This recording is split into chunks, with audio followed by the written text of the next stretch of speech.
Opa, opa, opa, opa! Estamos de volta aqui com o nosso podcast após aquele papo gostoso com o Bor.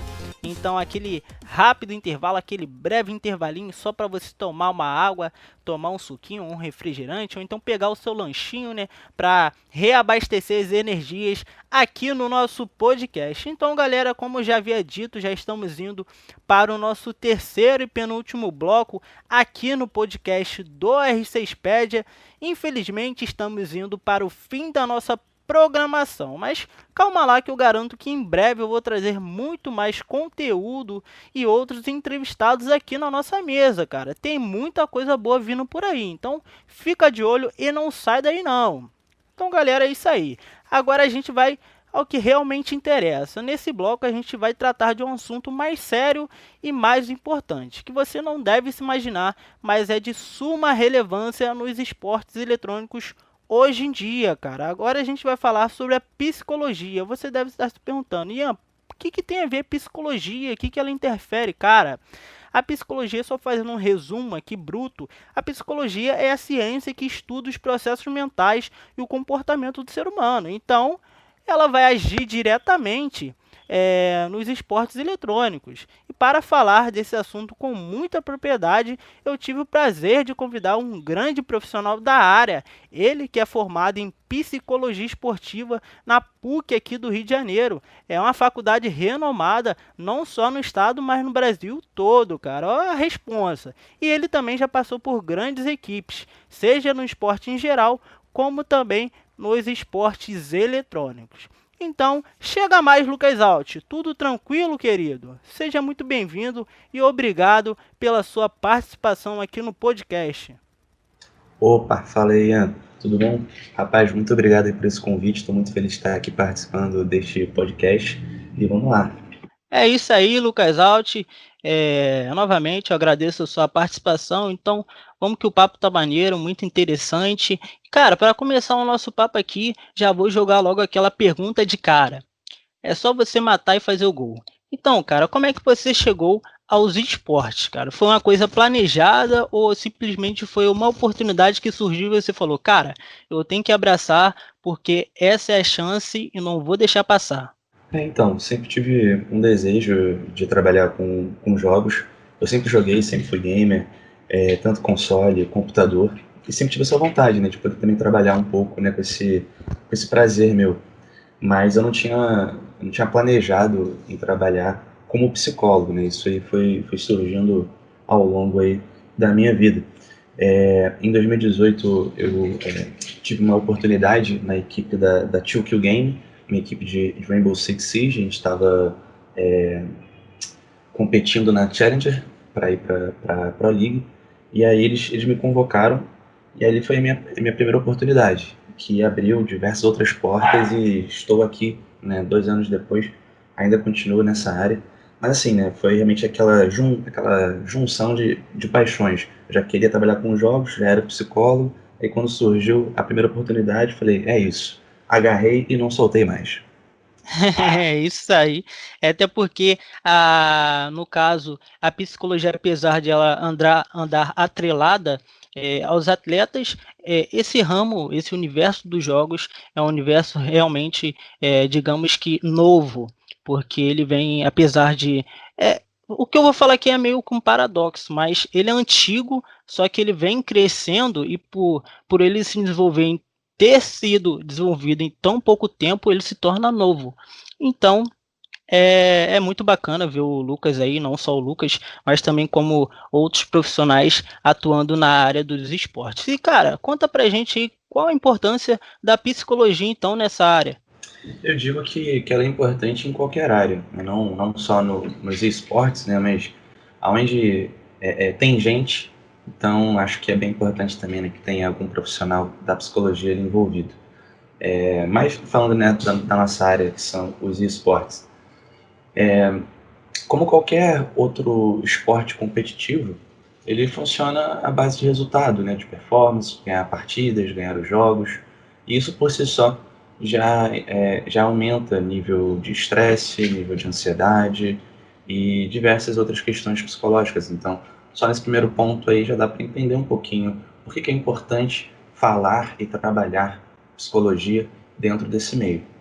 Além disso, eu costumo também dizer que nos esportes tradicionais como vôlei, basquete, futebol, é muito priorizado a competência física do atleta para que ele tenha uma boa performance.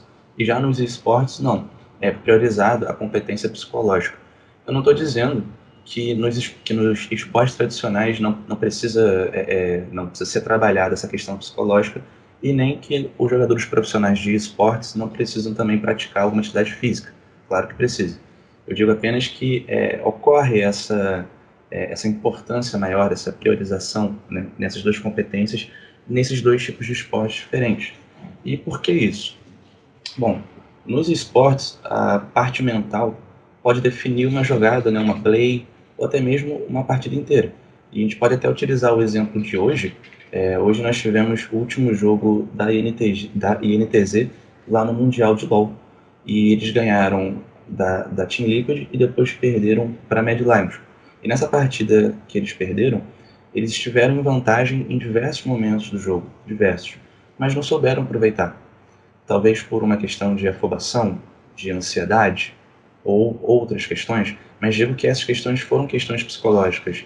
Talvez se tivesse ali um psicólogo ou, né, alguém para fazer esse trabalho psicológico, poderia sim ter vencido ali a partida com tranquilidade. Mas não foi isso que aconteceu. Então acho que, resumindo bastante, é mais ou menos por aí, né, essa importância da psicologia na área. Não só focado, né, para performance, mas também para a saúde mental dos atletas. Não, sim, sim, sim, perfeito. Eu também compartilho dessa mesma opinião. Inclusive, eu comentei com o nosso entrevistado anterior, com o Bor, sobre esse poder de tomada de decisões durante a partida, porque quem está de fora realmente não imagina, né? Está de fora, que eu digo, da comunidade gamer, quem está de fora da bolha, então desse universo. Então, quem está de fora tem uma percepção totalmente diferente. Então, é muito importante ser trabalhado essa área mental e também física, né? Porque o estresse é muito grande. Estresse não que eu digo só de estresse mesmo, mas envolve uma coisa muito mais complexa. Mas, cara, partindo de um ponto aqui totalmente diferente, que é também da psicologia.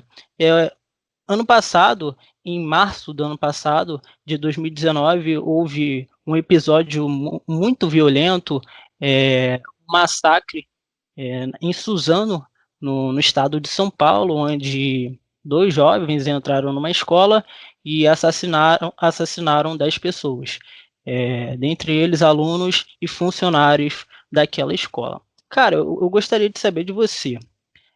Os jogos violentos, eles influenciam diretamente no comportamento do ser humano? Eu estou perguntando isso para você por quê?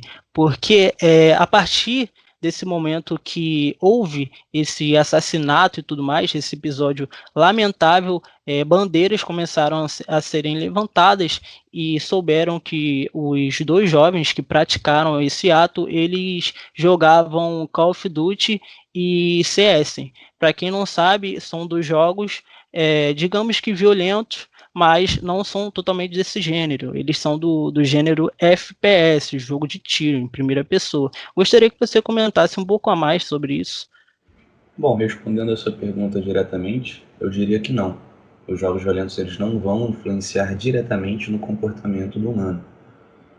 Se eu respondesse que sim, eu estaria deixando de levar em conta diversos outros fatores que influenciam o nosso comportamento. É bem comum isso acontecer na verdade. Muitas vezes as pessoas só querem encontrar um culpado para poder direcionar as suas emoções, seja uma emoção de raiva ou de frustração, né? Seja uma dor. Então, elas querem encontrar um culpado para poder direcionar isso. Mas, não necessariamente, só tem um culpado. Na verdade, isso é algo que eu falo bastante até com os meus atletas, quando a gente está passando por alguma dificuldade ou por algum problema. Que um problema, ele nunca vai ter apenas um culpado. Então, vamos entender os outros lados, as outras perspectivas. Isso se aplica perfeitamente nesse assunto. Se a gente começar a levar em conta outros fatores que influenciaram aqueles jovens a cometer aqueles atos naquela escola, a gente teria que levar em conta, então, o ambiente familiar, né, como é que estava ali a relação deles com as suas respectivas famílias. Era um ambiente saudável? Não era? Tinha violência dentro daquele ambiente? Como é que era isso para eles? Relacionamentos, tanto sociais como também amorosos, tinham, não tinham, eles tinham muitos amigos, não tinham essa rede de apoio, como é que era isso para eles também? Os estímulos, e aí são diversos estímulos que a gente consome, né, diariamente, como músicas, filmes, livros, séries, jogos, tudo isso aí entra nessa parte de estímulos que influenciam sim o nosso comportamento, mas nunca sozinhos, né? Todos esses fatores que eu tô citando aqui, eles nunca vão agir sozinhos, nunca vai ser de uma maneira direta, né? Eu joguei um jogo violento, eu vou ter um comportamento violento. Eu vi um filme violento, eu vou ter um comportamento violento. Ou a minha família ela é violenta e eu vou ter um comportamento violento também. Não é assim que funciona. A gente tem que levar em conta todos esses fatores e muitos outros, né, que eu vou acabar deixando de citar aqui. Mas também temos trabalho, né? Como é que estava a questão de trabalho ou de estudo para aqueles dois? Eles estavam frequentando a escola? Não estavam? Eles tinham trabalho? Não tinham? Alguma perspectiva ou até mesmo planos futuros em relação àquilo? Né? Então, assim, são diversos fatores, né, que a gente precisa levar em conta para entender o porquê, né? O que levou esses dois jovens a cometerem aqueles atos. Então, é muito fácil, né, a gente Sim. pegar apenas um fator e Um falar, fator e não, determinar, exatamente. bater o veredito, o martelo.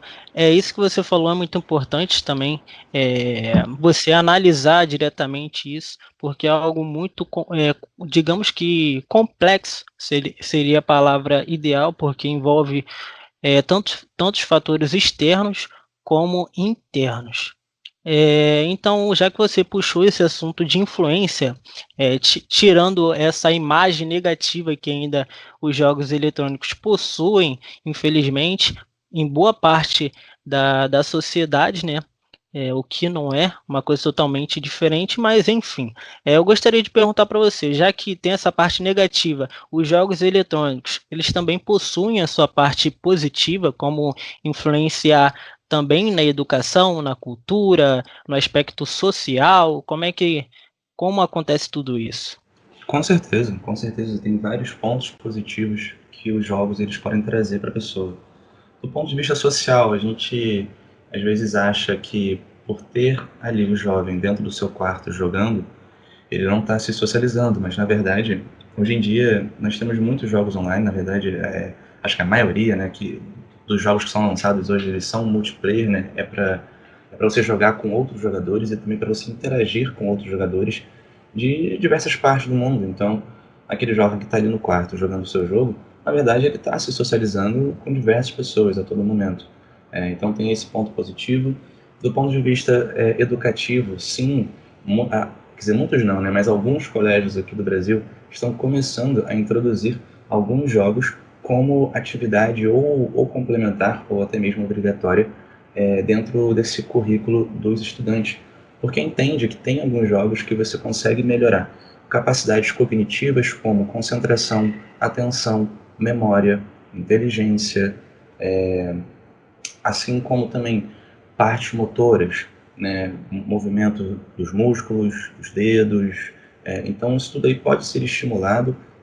Tem um alto grau também de aprendizagem, isso é muito importante, porque muitos jogos eles ensinam ao jogador alguma mensagem, mas além disso mesmo, você superar os seus obstáculos, os desafios que o próprio jogo vai impondo para você. Isso tem um ponto de vista muito positivo da parte educativa, que realmente está estimulando aquele jovem a enfrentar, né, os desafios da vida, os obstáculos da vida, para chegar naquele endgame, né, que a gente quer sempre. Então, assim, são diversos pontos positivos que os jogos podem trazer para o ser humano. E, na verdade, eles são mais pontos positivos do que pontos negativos, para ser sincero. Rapaz, fica aí a dica do Lucas, que é o profissional esportivo, ele trabalha nessa área, já atua um tempinho razoável e tem muita bagagem aí. Então, saindo um pouco dessa influência, tanto positiva quanto negativa, agora a gente vai falar vamos sair, no caso, da teoria e agora vamos para a prática. Lucas, eu gostaria de saber, e a galera que está em casa também, eu acho que está curiosa em saber, eu gostaria de saber como é que é a sua metodologia durante os seus estudos ali de caso, de atleta para atleta, ou seja, de atleta ou no coletivo, existe algum padrão ali ou variação de perfil para perfil? Como é que você aplica o seu método de trabalho? Perfeito, Ian. Então, eu gosto de trabalhar com a psicologia clínica esportiva. Essa parte clínica, ela vai estar focando mais na saúde mental dos jogadores, problemas ou dificuldades da sua rotina e da sua vida pessoal. Já a parte esportiva, ela vai focar no desempenho e na melhora de performance. Eu faço também, né, dois tipos de atendimentos, os coletivos e os individuais. Os coletivos eu junto ali todos os atletas, o técnico, analista, manager, todo mundo que compõe a comissão técnica também, para a gente estar trabalhando as questões do grupo, né, demandas como comunicação, liderança, conflitos entre os jogadores, tudo isso são demandas da própria equipe, então a gente vai estar trabalhando ali nos coletivos. E nos individuais, o foco vai ser o atleta especificamente. Então, né, ali ele vai ter um espaço para falar um pouquinho também, né, da sua vida pessoal, como é que tá, assim como também da sua performance individual no jogo, do que a gente pode estar trabalhando para melhorar. Então, algumas demandas mais comuns que chegam até mim, questões de estresse, de organização, de ansiedade, e de melhora no treinamento mental. Então, né, basicamente essa é a minha metodologia. E também respondendo nessa outra pergunta, se tem algum padrão ou se varia de perfil para perfil, varia sim, varia muito, porque todo mundo, cada ser humano é único, né? Então, mesmo dois atletas com a mesma demanda, ansiedade, por exemplo, eles vão reagir de maneiras diferentes, eles vão ter sintomas diferentes, e a forma como eu vou trabalhar também será diferente. Vai ser parecida? Sim, mas igual, não. Então, assim, se eu for fazer o treinamento da respiração diafragmática, ainda dentro desse exemplo da ansiedade, né? Os dois atletas, eles vão ter reações diferentes com esse treinamento, com essa técnica. Então, eu preciso estar ali prestando atenção o como o meu atleta está reagindo e está funcionando aquele treinamento, se está dando certo, se não dá, se ele está fazendo de um jeito que pode ser menos ou mais eficiente para a gente atingir aqueles resultados. Então, essa parte eu tenho que personalizar de acordo com cada atleta. Então, realmente não tem um certo padrão, mas, claro, eu sigo alguns protocolos dentro do meu trabalho, né? Não é nada também 100% improvisado, né? Lógico que não. Eu tenho ali os meus protocolos, os meus padrões, mas quando chega ali na hora, né, do atleta, daquele individual, eu preciso entender como aquela individualidade está realmente exercendo dentro do nosso trabalho. E aí personalizar o meu trabalho de acordo com aquilo. Sim, é isso mesmo que eu queria saber, cara. Porque cada pessoa é de um jeito diferente, cada pessoa possui uma característica diferente, cada pessoa é muito diferente uma das outras. E, cara, quando envolve mais de uma pessoa, sempre teremos problemas, sejam eles mínimos quanto problemas complexos. Essa parte aí da convivência humana, da relação de uma pessoa para outra, é bastante interessante. Mas, Lucas, chegamos aqui ao nosso final do nosso bloco aqui, do nosso terceiro bloco sobre a psicologia. Infelizmente, nosso tempinho aqui já está acabando. Eu gostaria que você desse o seu destaque final aqui no nosso podcast do RC Expedia. Beleza, Ian. Rapaz, eu agradeço demais aí seu convite. Eu acho que é muito importante a gente estar falando sobre psicologia dentro dos esportes. Eu fico muito feliz que está aumentando o número de psicólogos nessa área e também está aumentando a profissionalização dessa área, o que é algo muito importante, porque até então nós não tínhamos cursos voltados para esse nicho específico. E agora eu estou fazendo um curso lá da PUC de São Paulo que é sobre psicologia nos esportes. Então é muito importante, né, ver todo esse crescimento da área, e não só da área da psicologia, mas também da área dos esportes, né? Então isso é muito legal. Bom, no mais, só queria aí, né, deixar um grande abraço e beijo aí para todo mundo que está assistindo e ouvindo a gente, e também para as minhas atletas lá da Fury. Estamos lá nos playoffs do circuito feminino de Rainbow Six. Se Deus quiser, vamos sair vitoriosos. Mas é isso, Ian, muito obrigado. É isso aí, valeu, Lucas. Um grande abraço e você, ouvinte, fique por aqui porque ainda teremos o nosso último bloco, nosso quarto bloco. Eu garanto para vocês que está acabando, mas o quarto bloco também promete e promete muito. Então fica aí que eu já volto.